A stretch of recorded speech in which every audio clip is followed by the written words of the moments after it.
to the graphic nature of this program. Viewer discretion is advised.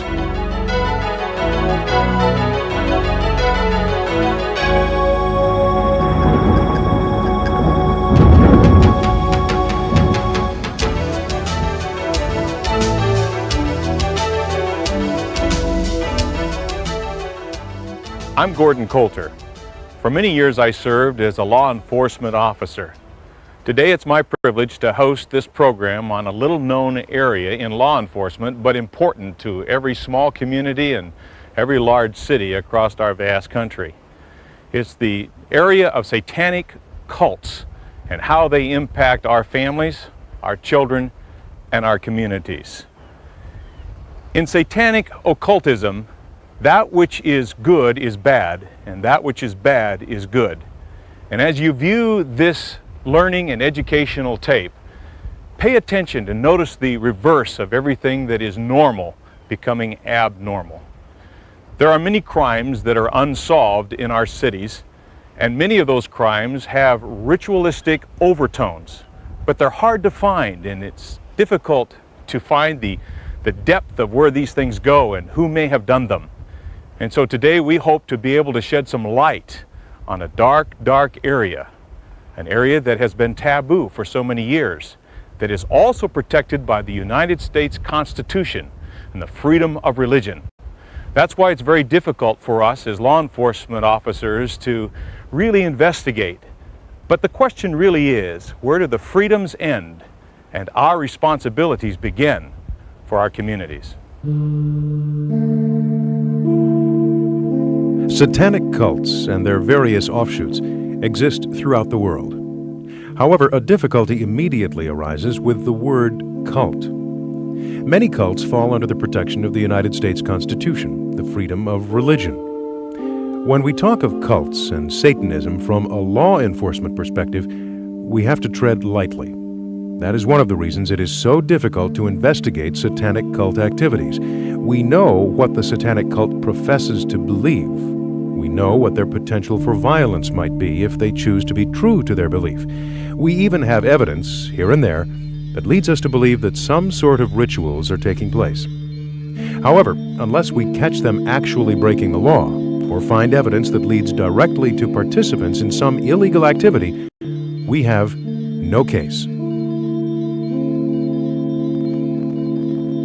The problem involved with the cult explosion is becoming a many-faceted puzzle confronting law enforcement today. Not only is it difficult for us to understand the secret practices of satanic worship, but there are deeper reasons that go beyond mere lust for power and the unlimited drugs and deviant sexual behavior that go with it. Unfortunately, the police investigator attempts to analyze these types of crimes with his routine of criminal investigation.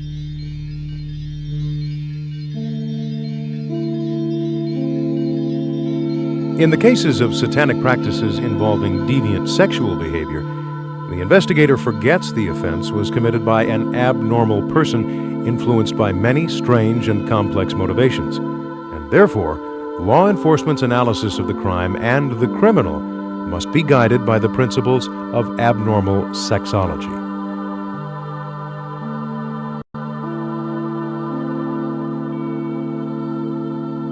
It is imperative that these cases be solved. They are vicious, revolting, and create fear in any community.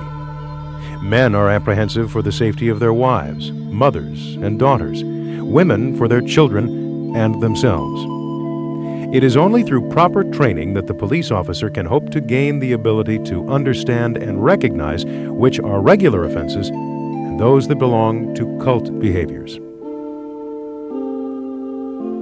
This is a law enforcement problem. Therefore, all law enforcement officers should be familiar with the different types of degeneracy, so they'll be able to associate the type of criminal with the offense committed, and to properly charge and prosecute the criminal in an intelligent manner.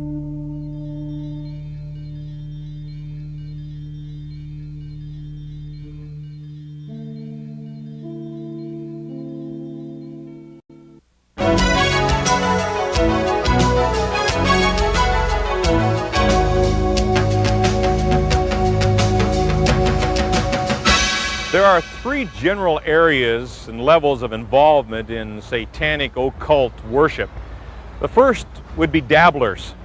They're people who just use it for fun and games, may be involved in some video games and that kind of level, possibly a little graffiti, but reasonably innocent. The second level would be those that are involved for spiritual reasons, and they recognize that there's power in the worship of Satan. These people generally worship together and try to find the mystery of it all. And then the third level would be criminal involvement, and that's the area that interests us. These people actually believe that they gain power through criminal activity, through killing people, through various rituals that are against the law in our states and in our country.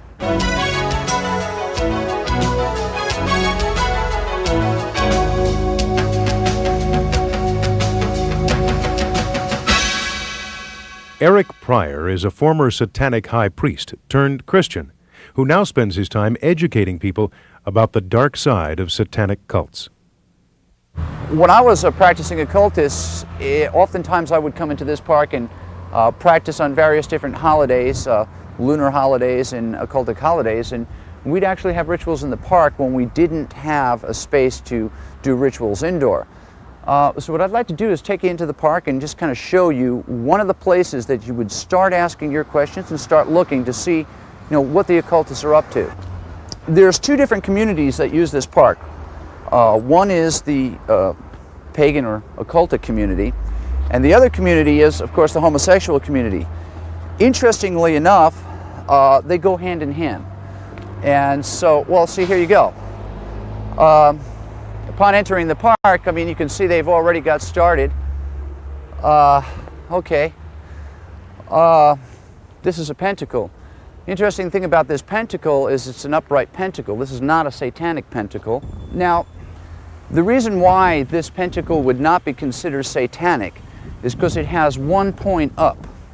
Now, Satanists would reverse this star, or pentacle as it's called, and have 2 points up. Those represent the horns of Baphomet and or the horns of Satan. But now, right over here, I can see on a tree here, there's a inverted cross. Now this is satanic. This is a very generic symbol. Let me see. It's actually fairly fresh too. This here, of course, is a bastardization of Christianity, and it's a very common symbol.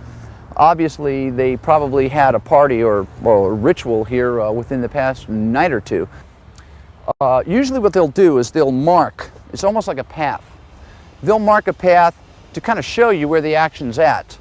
The colors they'll use will be white, red, and black. Those are the dominant colors of the Satanic movement.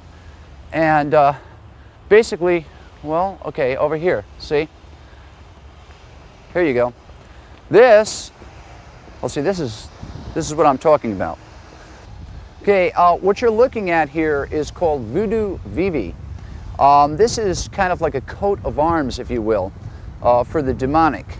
And the implications of this is definitely satanic.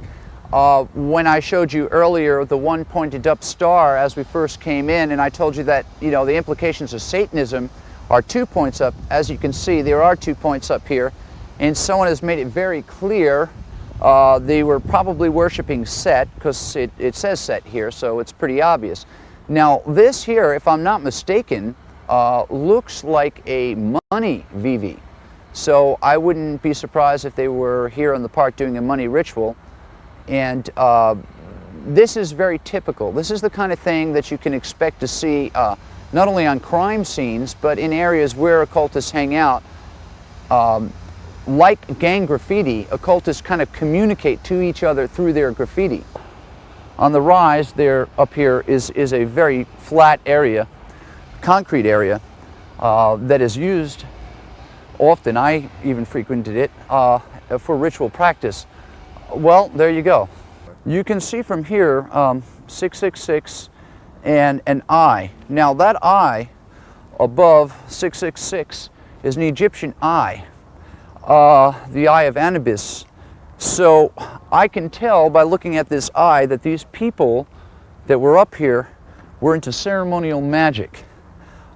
These aren't witches, these are definitely Satanists. If you look at these dumpsters, see, this is how they talk to each other. Now, what you see here, this is gang graffiti, okay? And this is how gangs talk to each other, okay? But now this is how occultists talk to each other. This here is a psilocybin mushroom. So probably they had a psilocybin ritual, which is not uncommon. Occultists are known for using peyote and psilocybin. And so this was probably a psilocybin ritual. Okay, here you go. Shem Hemfarash is a satanic invocation, and Halley is also part of a satanic invocation. There is a book out called The Greater Key of Solomon, and in The Greater Key of Solomon you will see on the seal of Solomon this word. All right, from what I can tell from the graffiti and everything that I've seen and what I see here on the concrete, it looks like they actually have the ritual here. Now, there's an N here for north, and there's an S over here for south. Now, while these are not the true directions, obviously someone had a bad sense of direction, I'm assuming that this is where they actually had their ritual. One of the reasons why they would use this particular area to have a ritual is it is on concrete, and it's a nice open area. When we used to come up and have rituals and we had a group, we would look for an open flat space. This is an open flat space. This would be an ideal place for them to have a ritual. Now, if I was a solo occult practitioner, I might do it in the bushes somewhere and have a little altar set up. So what you're doing is when you come onto a scene and you're investigating a scene, you look on the ground and you'll find clues as to what happened. Right here, okay, we have a rope here. This is a noose. And actually, if you look at it closely, I don't know if the camera can pick this up, but there's blood on this noose.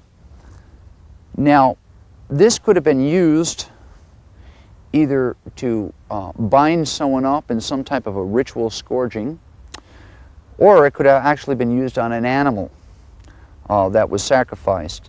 When sacrificing a cat or a dog, of course animals move around a lot and they get unruly, so they would tie it up. But there is blood all over this particular noose. Now these are the kind of things that you'd be looking for. What we have here is a medicine bottle of 2% xylocaine. For those of you with medical knowledge, you would know xylocaine, known as lidocaine, is a numbant. It's used to numb people, and for that matter, animals. And of course, if you're going to ritually sacrifice an animal or a human, for that matter, in a public place, you don't want them to be screaming in pain. So it's not uncommon for occultists to use something like this, and of course, here we have it. On this tree here, we have some more graffiti. It's in red, which is a classical satanic color. Now what's interesting here is the number 9. 9 represents the 9 satanic statements. You can find this in a book by Anton Sanzer LaVey, which is called the Satanic Bible, and you will see that there are 9 satanic statements. This is the way occultists tell each other, hey, we're Satanists and we're partying. The 9 Satanic Statements from the Satanic Bible by Anton LaVey. Number 1. Satan represents indulgence instead of abstinence. Number 2. Satan represents vital existence instead of spiritual pipe dreams. Number 3. Satan represents undefiled wisdom instead of hypocritical self-deceit. Number 4. Satan represents kindness to those who deserve it instead of love wasted on ingrates. Number 5. Satan represents vengeance instead of turning the other cheek. Number 6. Satan represents responsibility to the responsible instead of concern for psychic vampires. Number 7. Satan represents man as just another animal, sometimes better, more often worse than those that walk on all fours, who, because of his divine spiritual and intellectual development, has become the most vicious animal of all.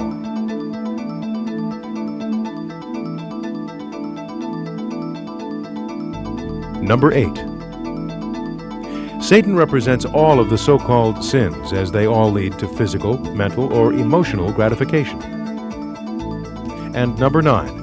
Satan has been the best friend the church has ever had, as he has kept it in business all these years.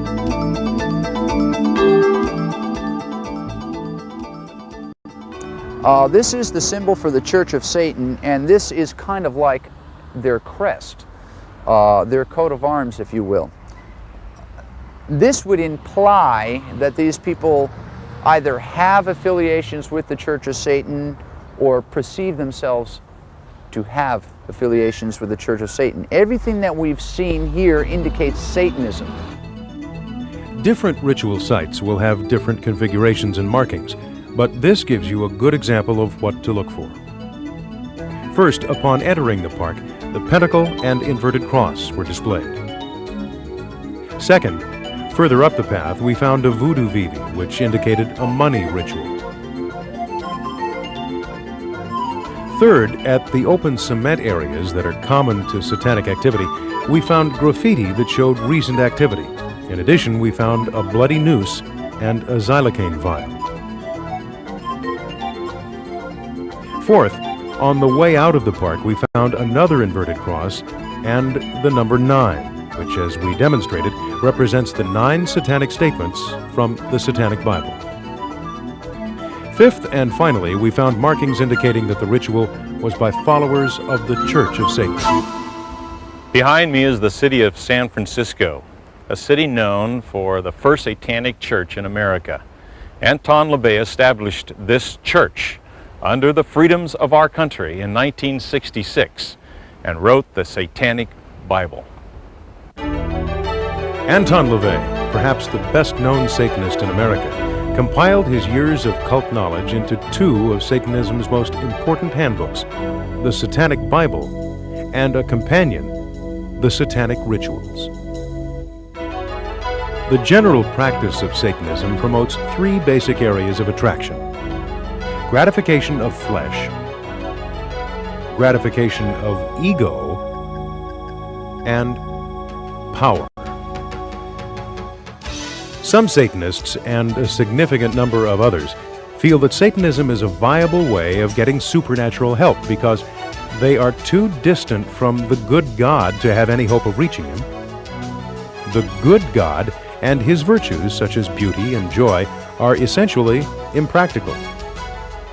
And it would be easier to catch the notice of an evil God than a good one.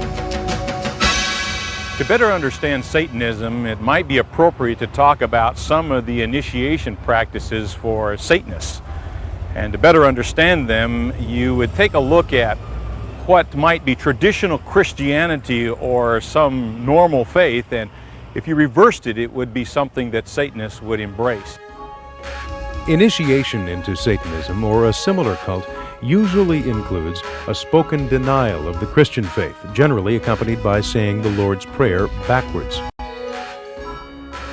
Rebaptism in Satan's name and taking a new name to replace the given Christian name. An oath of allegiance to Satan while standing in a magic circle, entering the initiate's name in the Book of Death. And a promise to sacrifice children to Satan and marking the initiate with the devil's mark. This program is designed to help law enforcement officers better understand satanic cults. Now remember, all satanic people do not commit crimes. Some of their activities are perfectly legal. But there are some things that some Satanists do that lead to illegal behavior, and some of them seem rather innocent on the surface. Some of those things might be just simple vandalism or trespass. Cruelty to animals that might be detected through mutilations and sacrifice. Kidnapping, whether they're adults or children, or even kidnapping of animals.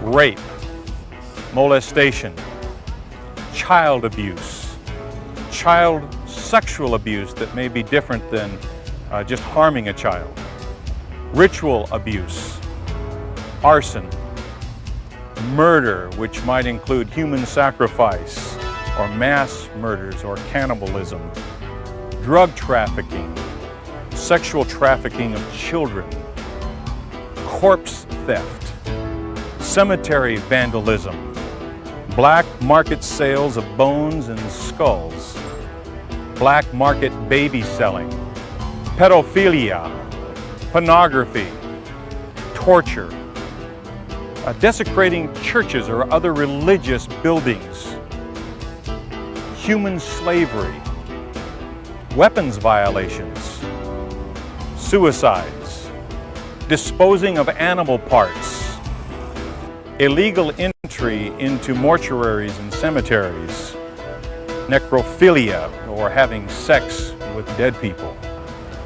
These things may or may not be satanic kinds of rituals, but they're important to note in your reporting because they would fit together in a fabric as follow-up investigations might indicate a deeper need to look into the dark side of your community. So note them well and ask the investigators to do a little further follow-up if you find any of these indicated in a crime or in a police report.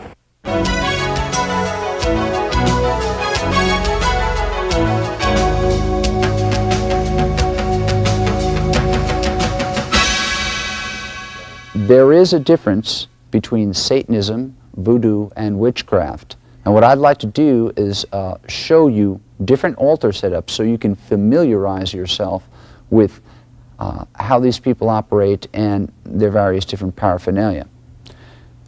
These particular groups that I'm going to show you the different altar setups of are the type of groups that would most probably be involved in criminal activity.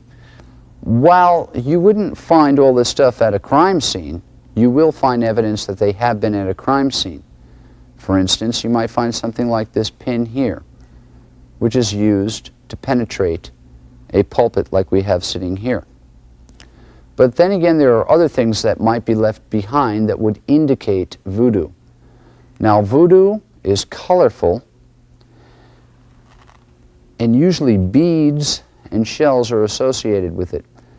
What you're looking at here is two small conch shells and some beads. Now this is what a priest would put on the necklace, such as I'm wearing here. This would indicate high priesthood. You might find conches like this with beads. You might find powders like this left behind. This is the type of stuff that would usually be left behind in a crime scene. You're not going to find candles intact, and if you do, you might find a candle very similar to the one I'm holding here. Now you might look at this candle and say, well, what makes this candle different? Well, first of all, any candle that's used in Santeria, Macumba, or Voodoo generally will have a patron saint on the front. Now this is the saint that they would be paying obeisances to, you know, lighting the nicotine up to, drinking the rum to, and smoking the cigar smoke to. But on the back, it'll have a prayer to that patron saint that is only indicative to candles used in Santeria, Macumba, and Voodoo. Another thing that you might find would be small vials like this. These vials will contain some type of a ritual oil. Usually these oils are poured over a coal in a ritual practice. You might find a lot of empty oil vials at a ritual site. What you're looking at here is a classical satanic altar setup. Now there are more than one type of satanic group. There are rogue satanic groups where you have a bunch of young people that get together and they read books such as the Satanic Bible by Anton Sanzer-LaVey, or some of the stuff that is published by the Temple of Set, which is also another large church of Satan. But now an organized satanic group has an organized way of setting up its altar. What you're looking at here is a classical satanic altar setup. It's very Spartan. 2 candle holders. 1 candle would have a white, 1 would have a black. You'd have a Baphomet candle in the center, or a Mendes goat is what it's called. You would have a male candle on the left-hand side and a female candle on the right-hand side. You would have a skull, which is considered the barrier of death, and a bell to ring for each one of the 9 satanic statements. And they would ring it. You would also have 2 ceremonial daggers. 1 ceremonial dagger is actually used in directing the forces of magic, the way occultists would do that, as in directing their powers. And the other dagger, which would be called a bolane, would actually be used in ritual work. If I were going to sacrifice someone, I would use my bolane. It's considered a working knife. So in a satanic altar setup, you're always going to look for 2 knives. Okay, what you're looking at here is a basic witchcraft setup. Now the difference is you don't see the bells. You don't see the Satanic Bible, and you'll see a couple extra things here. For instance, most witches are very adept at using the tarot. Witches are very, very big on an art called scrying or fortune telling.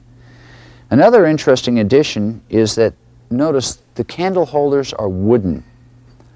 Witches perceive themselves to be nature-centered religious belief systems, so that they use as many natural elements as possible. The other thing is, instead of having a ceremonial dagger like we have here that would be used in Satanism, they would just use a very simple 1 dagger. That's called an athame.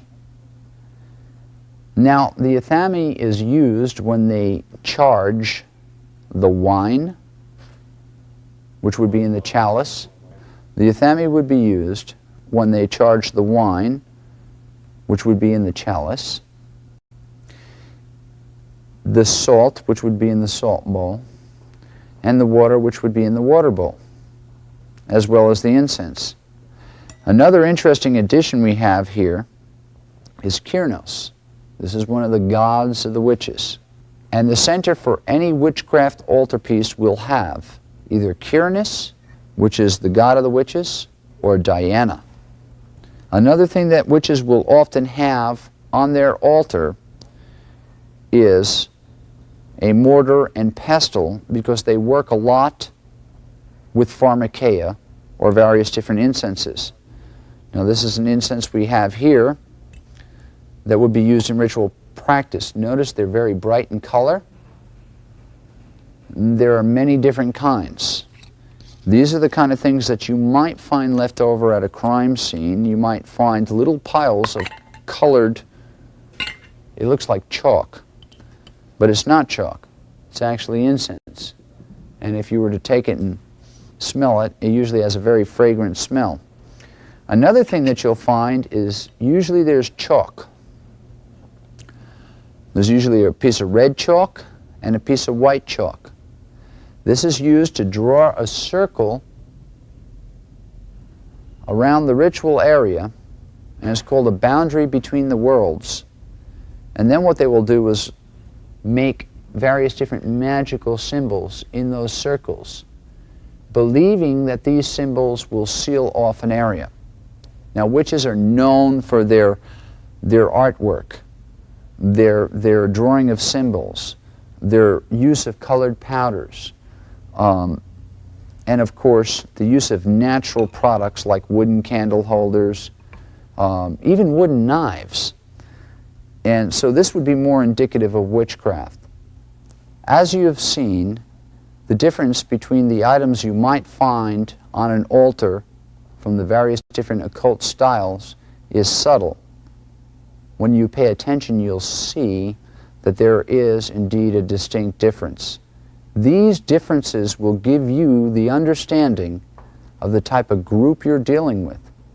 And when you know the type of group you're dealing with, you'll also learn to understand how they think, where they'll congregate, and where they'll be.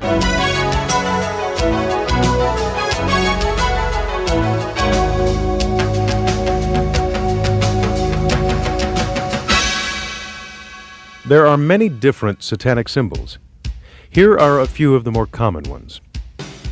The inverted cross. This is used to defame the Christian religions. In a righted position, Christ's head would be looking up towards heaven. In this position, it would point downward towards Satan and hell. By defaming a Christian symbol, the thought is that power is taken away. The numbers 666. According to the Bible, these numbers, 666, are the mark of the beast. The pentagram. This inverted star points downward towards hell and Satan. It is a popular symbol but has no meaning other than a satanic one, and there may be many different versions. The voodoo vivi. As we saw in the park, it represents the type of ritual that occurs. The anarchy, which is the symbol of rebellion. And the swastika. In past history, this symbol has been used by witches and warlocks as a magic emblem. A glossary of selected terms. The altar, a table used for satanic rituals, normally a table of flat rock, but can also be a nude physical female being. The Antichrist. The Bible's book of Revelations describes him as the son of Satan, who will return and be present to receive his powers and challenge Jesus Christ during his second coming. The Baphomet, described as a deity in the form of a goat-headed god with the wings of angels, the breasts of a female, and carrying a torch between his horns. Black magic, magic that is used for destruction and hate. Black Mass, the most diabolical ritual that can be performed by a Satanist. It entails a blasphemous communion with Satan, desecration of artifacts of Christianity, a mockery of the Holy Bible, and all things that Christians religiously cherish. The ceremonies involve rape and sexual assault, sodomy, animal and human sacrifices, and often the slaughter of unbaptized infants. Blood, the life force. Satanists believe that the drinking of another person's blood or that of an animal increases their power and provides life force directly to Satan. The circle. The circle is the Satanists' protection from the forces they conjure up during their summoning and incantations. Coven. A group of non-traditional Satanists, not normally exceeding 13. Traditional Satanists do not have covens. Cult. A group of people who follow a leader who, through his charismatic ways, command allegiance, belief, and worship. Infamous leaders include Hitler, Crowley, Jim Jones, and David Koresh. Devil. One such name of Satan, Lucifer, Leviathan, Prince of Darkness. Goat's head, the symbolic identification of Satan in the world. Grottos, countless Satanists in one order or organization. Hand of glory, the left hand of a person who has died. The hand is removed from the body, pickled, embalmed, and mummified. It is then used to ward off evil spirits. The head. Satanists believe that the head is the most important part of the body. They often eat the brain to receive powers of the deceased person. The heart. Satanists believe it to be the center of life. By eating the heart, they believe that assumption of the deceased's characteristics and powers will be thus transferred. Host.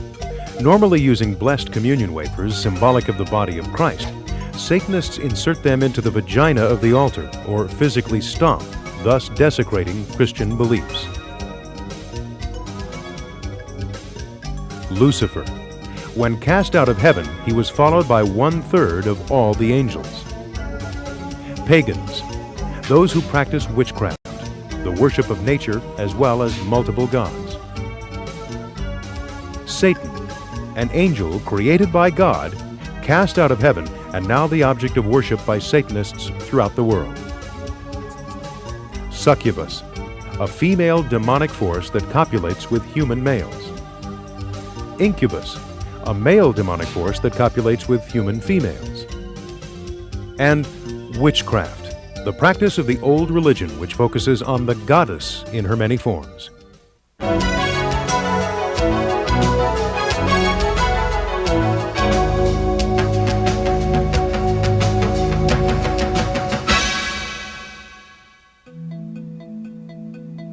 Perhaps one of the most despicable crimes in general, and in particular among Satanists, is that involving a child.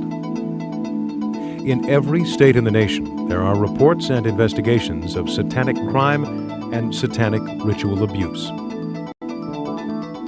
More than 2 million American children each year are reported missing, many of them too young to be runaways. In addition, more than 5,000 unidentifiable bodies of children are found annually in the United States. Physical abuse was a part of keeping me silent. My fingers were burned on a stove. I was forced to watch pets killed and put in an oven, and I was told that if I talked, the same thing would happen to me. They would dismember bodies and then hang me upside down over a vat. I think it was acid, I'm not sure, but there were body parts, and they told me they would lower me into the acid if I ever talked about this.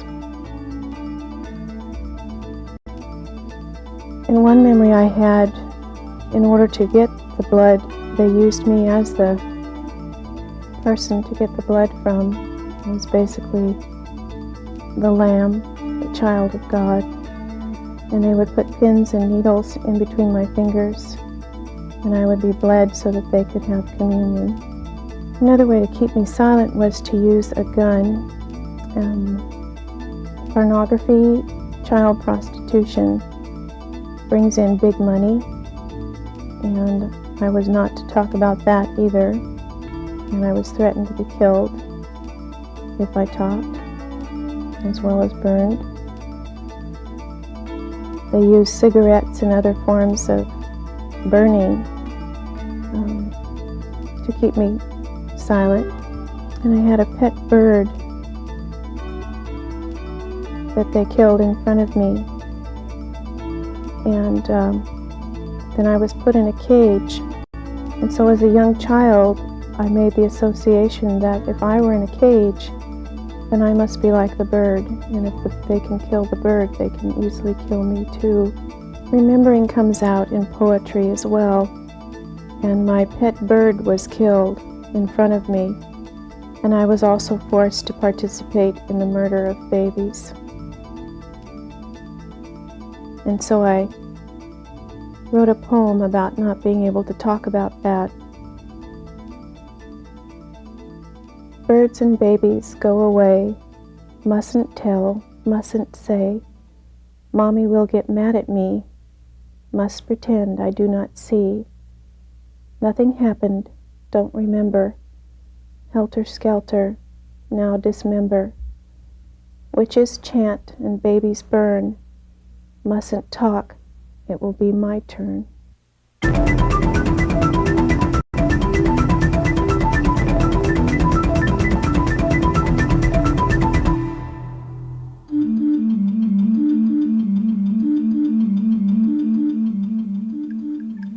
Symptoms characterizing satanic ritual abuse and sexual abuse in preschool-aged children.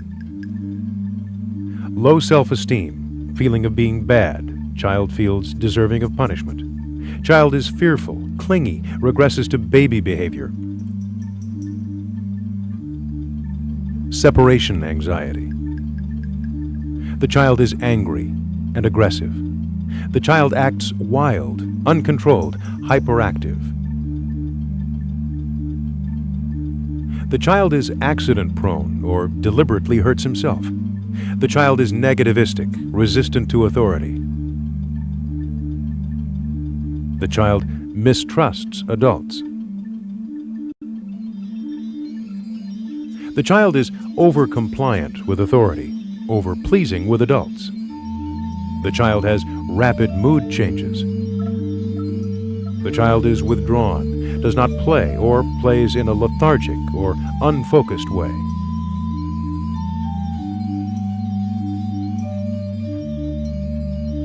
The child exhibits a short attention span.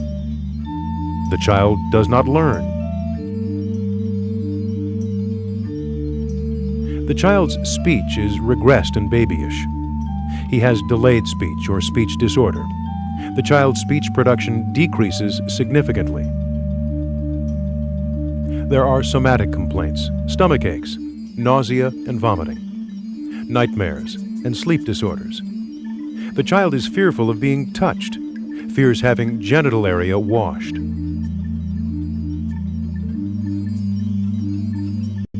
The child touches his genitals or masturbates excessively. The child touches or tries to insert fingers into his rectum.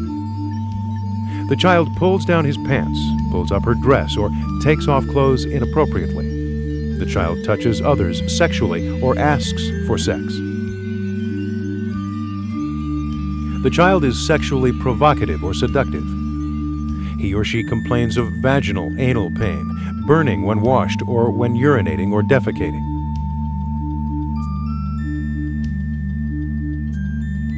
Semen or bloodstains are found on the child's underwear.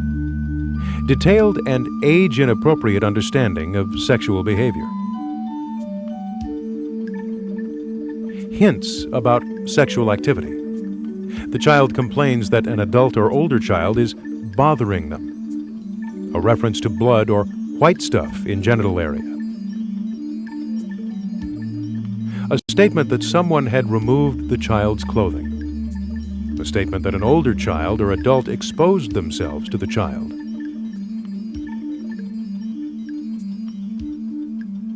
A child's statement that he or she touched an older child's or adult's bottom, vagina, rectum, mouth, etc.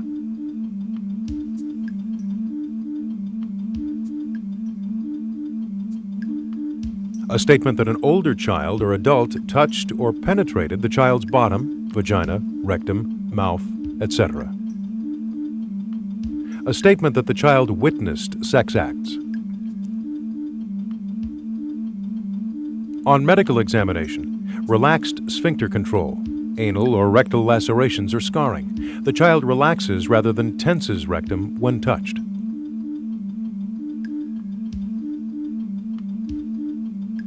On medical examination, enlargement of vaginal opening, vaginal laceration or scarring in girls, sore penis in boys, blood or trauma in the genital area. On medical exam, venereal disease.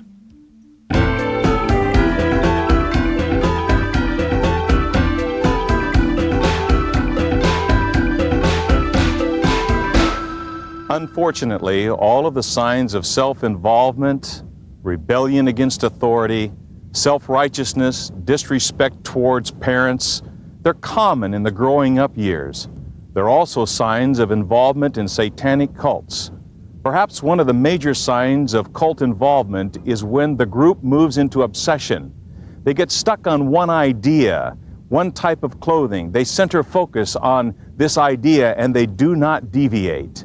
They focus on destruction and on doom. They have many highs and many lows in their self-esteem. They have drastic changes in behavior like eating habits, cleanliness, punctuality, and attitude towards family and friends. Most of the people we deal with, the young adults that we deal with, have other problems that are synonymous with even sometimes gang activity. They're looking for things that they may not have at home. They're looking for self-esteem. They're looking for something that they can belong to. And a lot of times these kids start out innocently enough trying to get into something that they feel that they're wanted, and people will inform them and make their opinions to the point where they're really involved in satanic activity. Anytime you do have a situation where you find a ritual site or you find graffiti that shows some kind of satanic situation, then you need to look at it and investigate it. And I think the big thing is if you keep your mind open. Parents need to keep an open mind. A lot of times parents and people in general will close their eyes to things that they don't want to hear.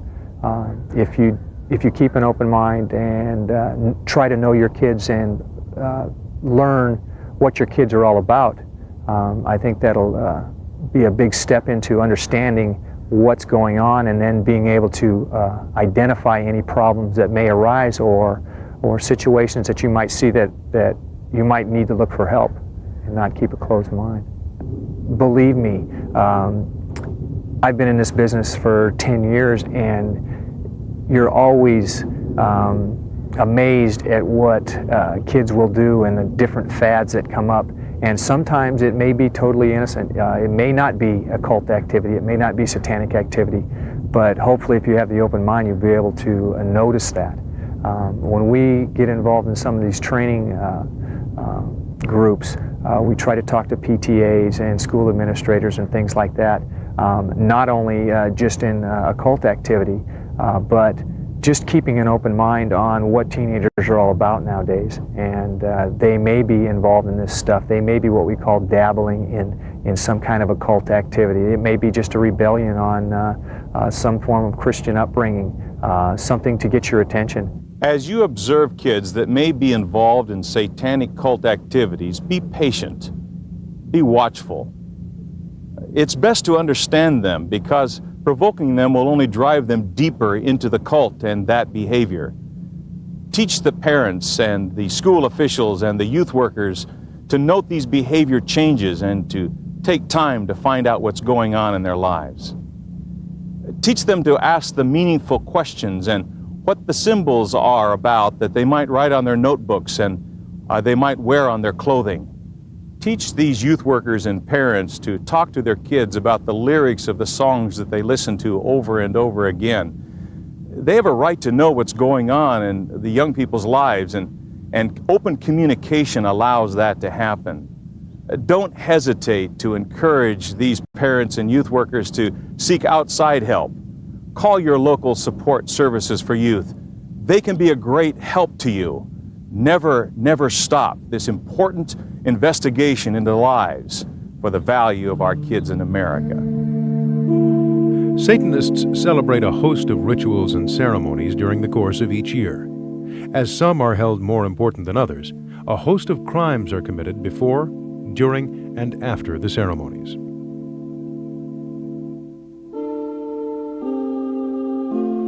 On January 7th, the celebration of St. Weinbald is held.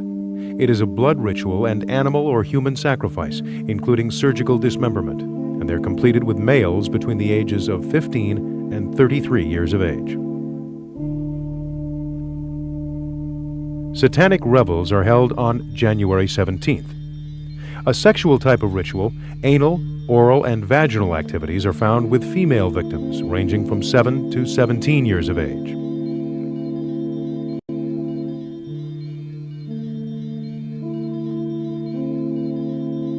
Candlemas, a high religious holiday, is held on February 2nd. At these sexual ceremonies, animal, oral, and vaginal rituals are completed with females from age 1 to 17.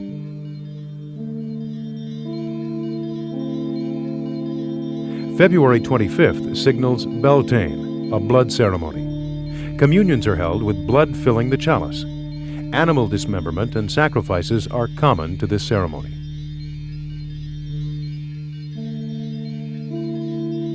The celebration of St. Icatat is held on March 1st. During the blood ceremony, human blood from devotees of any age and any sex is consumed for strength and as homage to demons.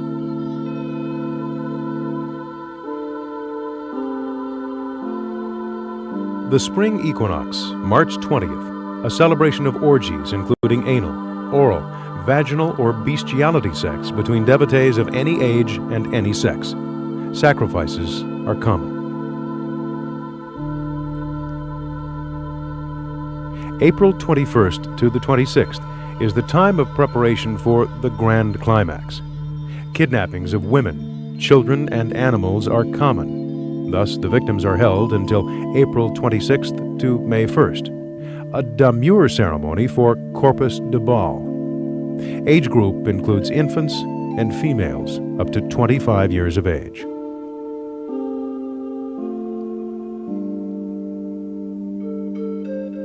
April 30th, called May Eve or Walpurgis Night, signals a host of activities and historically is devoted to coven initiations.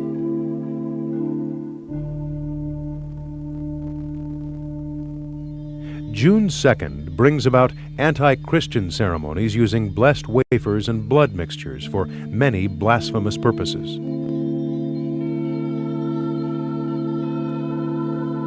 June 21st and 22nd signal the summer solstice, when orgies, anal, oral, and vaginal in nature, take place. Any age, any sex. Demon revels are held on July 1st. Sex with demons, human and animals, primarily large dogs, take place with devotees of any age or any sex.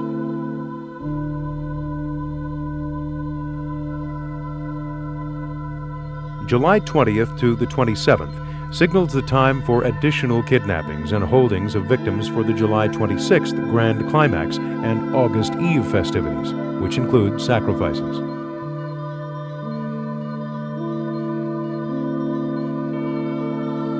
Satanic revels occur on August 3rd, with its sexual orgies with females from 7 to 17 years of age.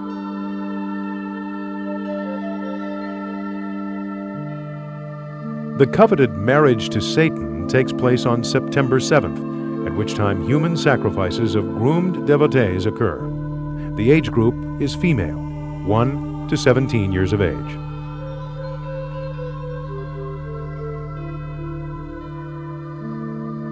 September 20th is the time of the Midnight Host, a blood ceremony when dismemberment of females 1 to 21 years of age takes place. Hands are planted as part of the ceremony.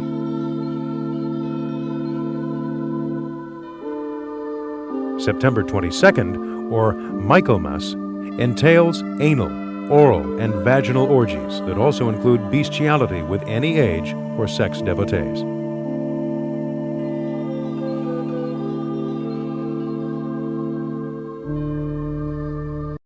October 29th to the 31st, Samhain, or Halloween celebration, is a high unholy day. Sex with demons is primary, as is infant sacrifice.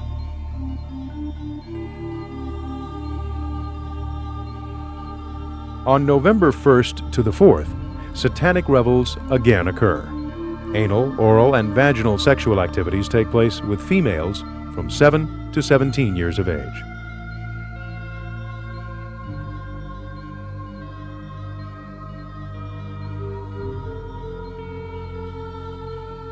And December 22nd, or the winter solstice, entails orgies with any age and any sex, and on December 24th, Demon Revels is a demure ceremony and a signaling of the high grand climax. Any age and any sex is included in these ceremonies.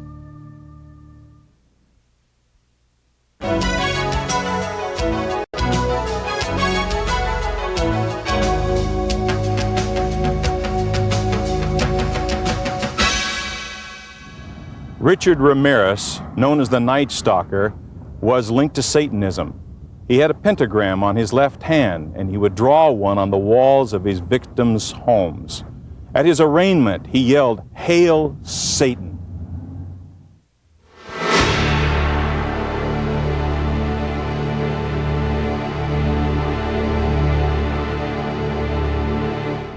Richard Berkowitz, also known as the Son of Sam, that famous New York case. Henry Lee Lucas of Texas. Both of these men were linked to Satanism and ritualistic blood drinking.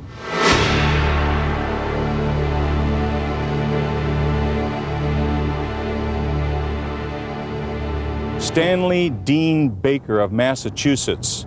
At the time of his arrest, he had one of his victim's fingers in his pocket, and he was charged with dismemberment. He stabbed his victim 27 times, and he ate his heart.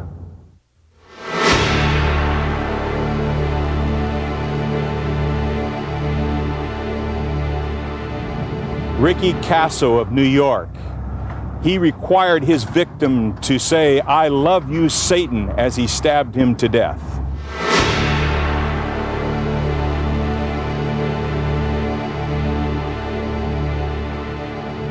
Carl Drew from Massachusetts. His satanic cult killed a 20-year-old woman, decapitated her, they kicked her head around, and then later he had sex with her body.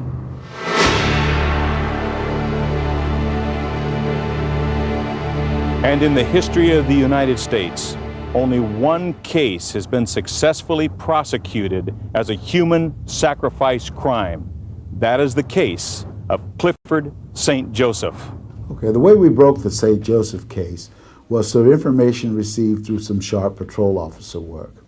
A couple of our patrol units that operated in what we call our Southern District responded to what was a drunken party. It appeared to be a drunken party.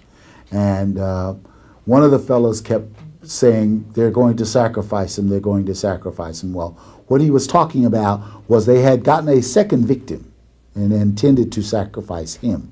They had him captured for several days and had drugged him, and he had been drugged, and a lot of had been continual sexual activity, male sexual activity with him as he was chained nude in the bedroom, and then sometime he'd be chained to the fireplace in the living room, and every guest would come, he would be offered to have sex with him, and even at some point they had a German Shepherd have sex with him, and it was beyond what would be seen in a normal encounter of gay male anal sex. So we followed up on that, and we were able to find that young man after we talked to the fellow who was babbling earlier about this sacrifice. So we talked to that young man, and he told a very bizarre story. The story was that this man had been captured. The first victim, John Doe 60, had been captured. He had been drugged, and he had been sacrificed to Satan in honor of St. Joseph. And that St. Joseph was the high priest, and that he talked of other sacrifices, but we found no evidence of any bodies, anyone who had been sacrificed in this area previously, at least the one that we've been able to recognize. So he then told us that how they had disposed of the bloody mattress, and that they had done the initial ceremony in a circle on the living room floor. And of course, we noticed that when we finally went to that address with a search warrant, we noticed there was all new carpeting, all new mattresses in the bedroom. So, and what the officers noticed is there were so many things that were so bizarre that this citizen couldn't make up a lie this big, couldn't get that drunk or get that loaded to make. So the things started to fall into place. Everything started to make sense.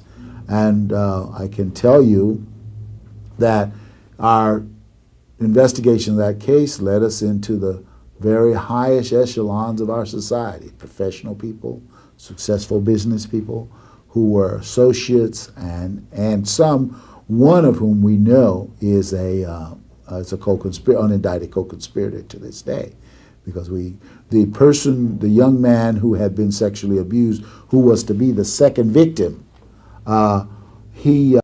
we got him psychiatric treatment and got him strong enough to be able to testify.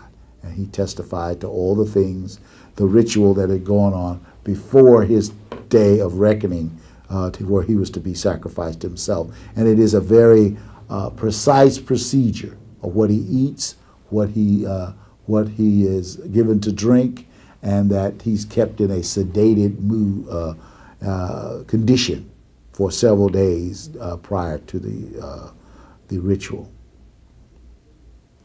We were able to prosecute St. Joseph by using evidence, physical evidence, because he was clever enough not to test, to give us a statement. At least the statement he gave us was innocuous. He was very clever in what he said and how he said it. But one of the things we were able to do is corroborate the two young men, and with physical evidence. One, for example, we rolled that new rug back and the new carpeting, pulled it back, did a luminol check on the premises, and there was blood everywhere. And when we did the luminol examination of the premises, we found the kind of blood that we expected to find. Because as I told you, the body was almost devoid of blood. And we knew that wherever this had taken place, there had to be a lot of blood. So in the cracks and crevices of the hardwood floor beneath the carpeting, even there were small blood spatterings on the walls, the lower part of the French doors, despite the fact of a thorough cleanup that had been ordered by St. Joseph after they disposed of the body. They deliberately picked and carefully picked the John Doe 60 and the young man who was to be the second victim. And we were told that this is the habit. Nobody's going to ever look for these people.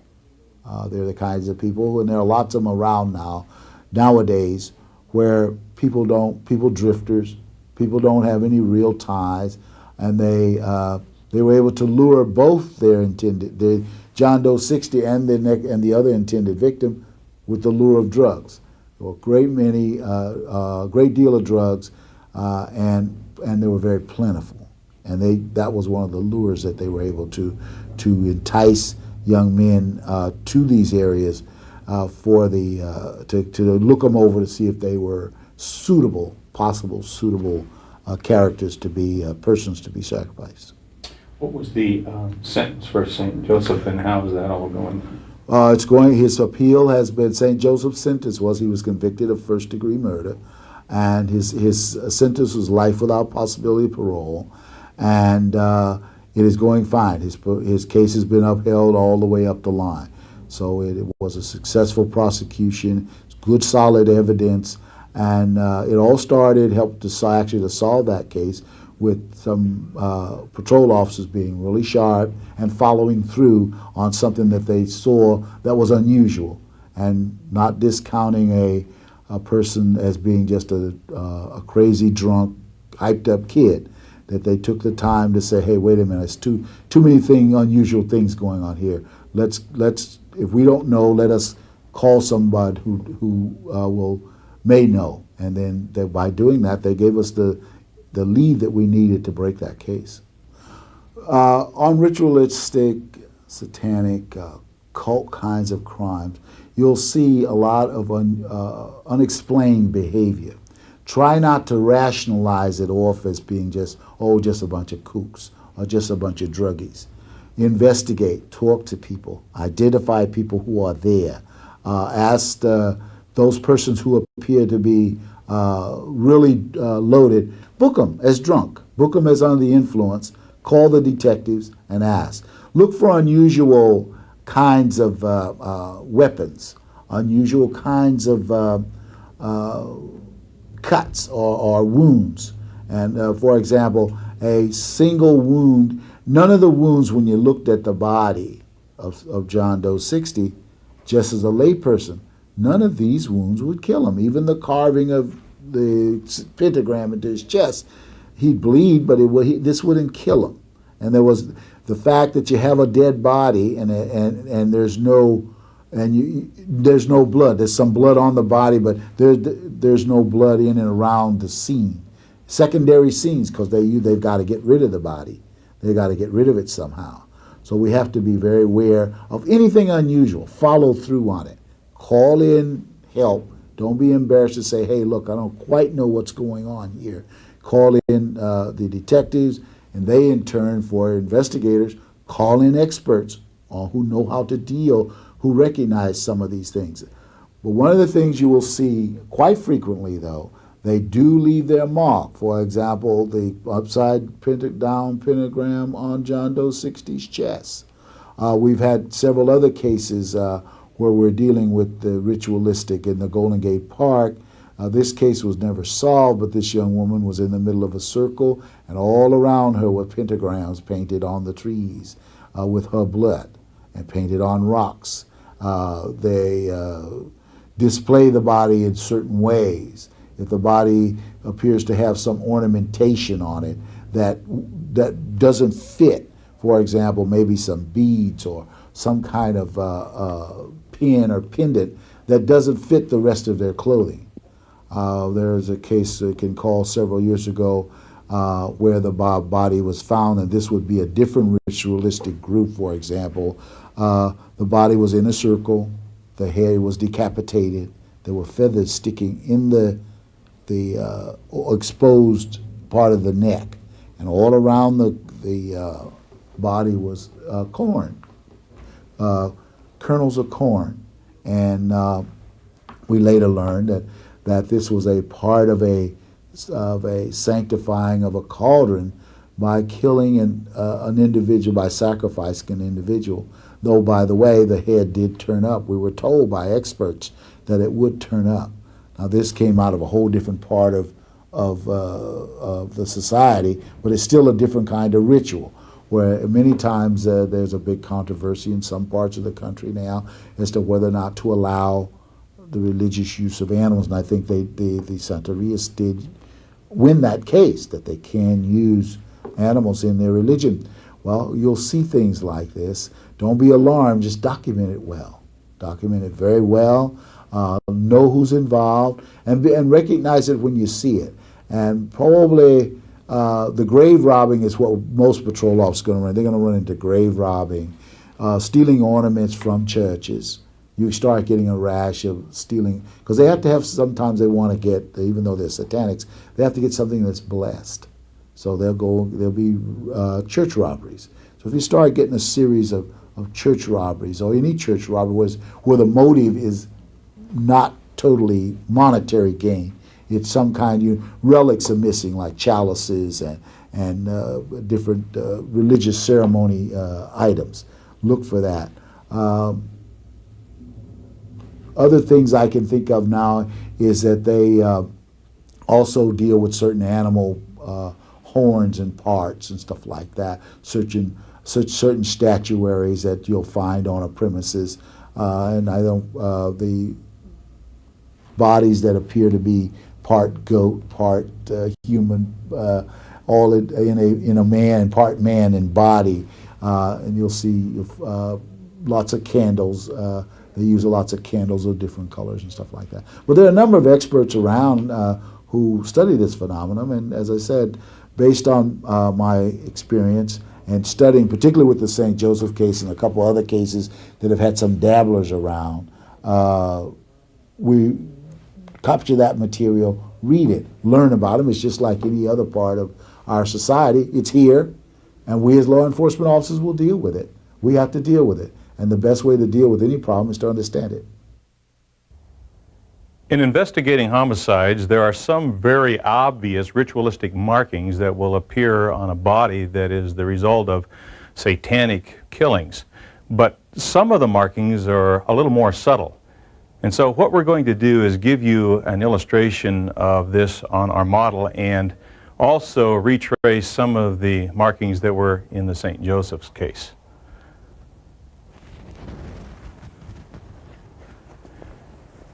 You'll note on our model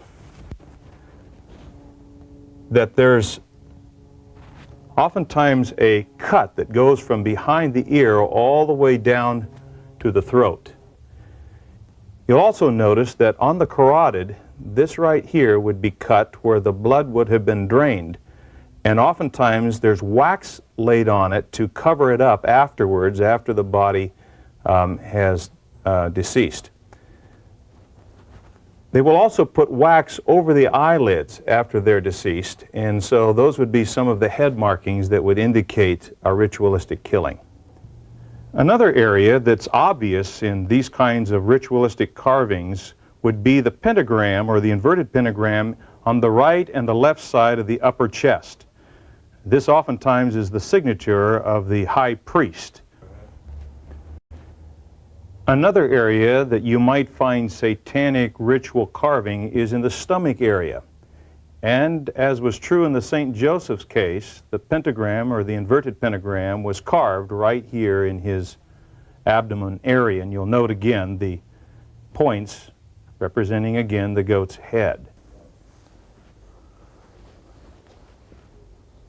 Another area we'll want to note is the foot area. And right here behind the ankle bone, there is oftentimes an incision, just as our markings would indicate. And beyond that, on the bottom of the foot, they will sometimes cut the flesh and peel it back. And so you'll also note that. Another thing that is oftentimes done in ritualistic homicides is a penis is placed inside the mouth of the deceased person. Now, as you look at the body of a person such as this, please note each and every one of these markings. You might just see one of the markings. It could be just the carotid, or it might be just the marks behind the ankle, or as obvious as the pentagram. But whatever it is, if you look just a little bit deeper, ask a few more questions, and note to the investigators more information, it could lead to the solution of other crimes that have been just passively sitting on the desk without any clues. Maybe you think your community is immune to these satanic crimes. Well, it's not. The next victim might show up tomorrow on the beat. It could be in your community, or it could be in a major city or a small rural area. Could be a member of your family. Could be someone you know. I challenge you to investigate each crime just a little bit deeper. Let's stop this heinous crime that's going on in the name of the devil. Let's stop it before it takes another victim. Let's stop the Richard Ramirez's and the Clifford St. Josephs before they kill one more innocent person.